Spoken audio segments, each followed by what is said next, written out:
morning, day 29, and you can see palm trees. Disconnect my Wi-Fi. I was trying to find Wi-Fi. And you can see palm trees and blue skies. The sun is rising over on this side. It's very windy. There is a like an unusual cold front. It's unusually cold here in Florida, but I still have a beautiful view. I'm going to try to talk loud into this so you guys can hear me. But I'm going to duck into hopefully a shelter that will provide a little shelter from the wind and give us another beautiful view. Look at this. How lucky am I? Um, but I'm going to duck in here and hope that it's not too windy. I know wind can be a terrible thing to listen to somebody through, and I've got a little microphone right by my face. So anyway, let's get on with it. Day 29. Oh boy, I have been in the car traveling with my sweet, sweet mom for 2 days now, and she and I are like two peas in a pod. I'm definitely like her mini me. If you know that we all know what that phrase means. Cut from the same cloth, two peas in a pod, and we just love to talk about God and the meaning of life and what we can do or change or grow on and work on, what we are working on. And we also love to like get in each other's business. Well, you could do this. Oh man, it's kind of funny when we catch ourselves doing that. And it's like, oh yeah, you do you, I'll do me. Excuse me, we're each on our own journey, um, which is progress for us, like to learn that kind of thing. Anyway, so I am here to partly share my journey with you. And maybe I'll turn this way so you have a better view behind me. My face is kind of dark, but that's okay. Um, so day 29, it's a doozy. It's a doozy. So buckle your seatbelts. Sometimes we like to overcomplicate things. I've been reading the book of Deuteronomy through for the first time.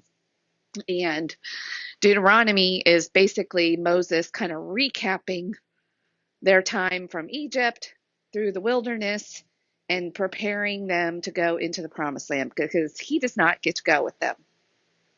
And I think that's kind of sad. But anyway, for another day, God knows what he's doing. And in chapter 30, there's a little nugget, about 9 verses entitled Choose Life or Death. And what came to me as I was reading it, I'm a nerd, and I'm a silly nerd. One of my favorite movies of all time is The Princess Bride. And there's a line in there where Inigo Montoya is on the roof of the castle or something that's overlooking the castle, actually, um, with the prince, and is basically saying, not Prince Humperdinck, but Wesley. Yes. And Wesley has been, anyway, I don't need to give you the whole story. I really could. I could quote the entire movie for you. We should watch it together sometime. It'll be fun for you. But Inigo says, let me explain. No, there's too much. Let me sum up. And that's sort of what this little nugget is for Moses. Basically, it's simple. Like I've given you all the detail, all the gory details from the curses to all the blessings, all the good stuff. But at the end of the day, in summary, it's your choice. Choose life or death. Choose blessing or curses. And not only blessing for you personally or curses for you personally, but your descendants. So you choose. It's really that simple. And we often complicate it because we get caught up in our human beingness and the day-to-day life and all that it takes to survive and exist and manage human beingness, that we forget sometimes this bigger picture, and we can get easily distracted, dissuade, overcomplicate, overthink. Does this resonate with anybody? I mean, it's been like preaching to the choir to me. I'm like, whoa, I tend to really do this. And it's really not that complicated. It's not.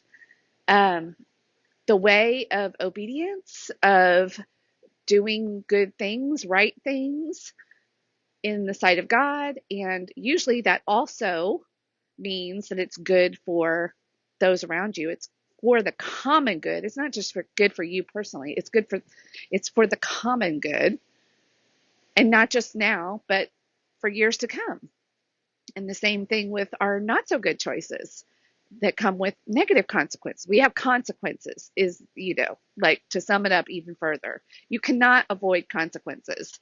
And often when we hear the word consequences, we think negative consequences. But there are positive consequences too. That's what blessings are, or, having good relationships, having a good attitude, gratitude, a good perspective, a way to move through life with peace and joy versus worry and struggle and then and fear. This is a way to avoid fear-based living. We're going to put our faith and our trust in God and just do what He tells us to do and be good people, try to make the best decisions we can. And He's given us guidelines. Like, we overcomplicate it. Oh man. So without like going too long today, I'm going to keep it simple. Like, it's pretty simple. There we go. Look at how windy it is. So hopefully this is also coming through pretty clearly. I'm going to go get some good pictures, get some steps in. Um, it's beautiful even with it being windy. And maybe this week while I'm here, I will find lots of different little views to share with you and little beautiful spots while I'm down in the tropics of Florida. Um, it's not really tropical. Well, yeah, it is. Anyway, I digress. That doesn't matter. So, what do you choose today? Life or death? And what has been rattling around in you where you've been straddling that fence, trying to have your cake and eat it too, that is not doing something good in your life? You know what it is. For, and many times it's not just one thing. I mean, that's what I have really been struggling with, and I know I keep sharing with you all personally, and why I'm even doing this myself is that I sort of like I got my freedom from one thing. So I kind of left Egypt, but I've been in the wilderness still, like, struggling, not doing the other things that I need to do, and not remembering and needing to be reminded, and grumbling and complaining, going, but it's too hard. I don't want to do all the things I need to do to go over here to the promised land. Like, I still have a lot more work to do. I'm in the wilderness, and I'm trying to, like, kind of throw a internal temper tantrum with God, going, but I already did this really hard thing. Isn't that enough? Isn't it enough? Do you do that? Do you do that? I don't think I'm alone in that.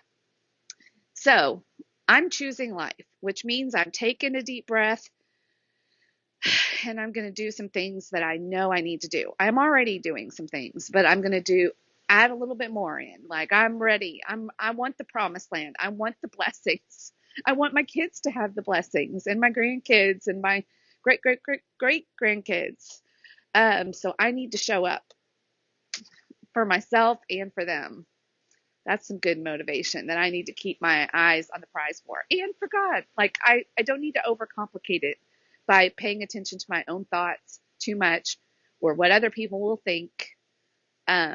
I just need to do what I know, what He's telling me and putting on my heart to do, and trust. I choose life. All right.